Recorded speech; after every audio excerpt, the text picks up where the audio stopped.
ములకల చెరువులో ఫ్యాక్టరీ దొరికింది, వాటాల పంపకంలో పితలాటకం, నీకెంత నాకెంత, ఎక్సైజ్ ఓడికి ఎంత, ఈడికి ఎంత, ఆడికి ఎంత, మా నాయకులకి ఎంత, పైకి ఎంత, కిందకి ఎంత, ఈ తగులో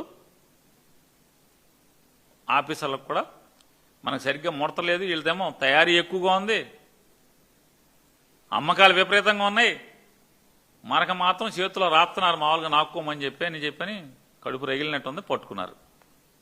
పట్టుకున్నప్పుడు ఏం చేశారు, ఈనాడులో అసలు మామూలుగా క్విక్ కేక్ మంటల, అసలు వార్త ఏమి రాయడు,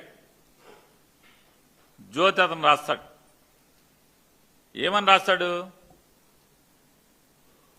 ఇది నిన్నటిదాకా వైసీపీలో ఉండి ఎలక్షన్ ముందు పార్టీలోకి వచ్చినటువంటి ఆయన జయచంద్రారెడ్డి ఏదో ఉంది పేరు, జయచంద్రారెడ్డి అనే పేరు, జయచంద్రారెడ్డి అటు నుంచి ఇటు దూకి ఇటేపు వచ్చి వ్యాపారం మొదలెట్టాడని చెప్తాడు.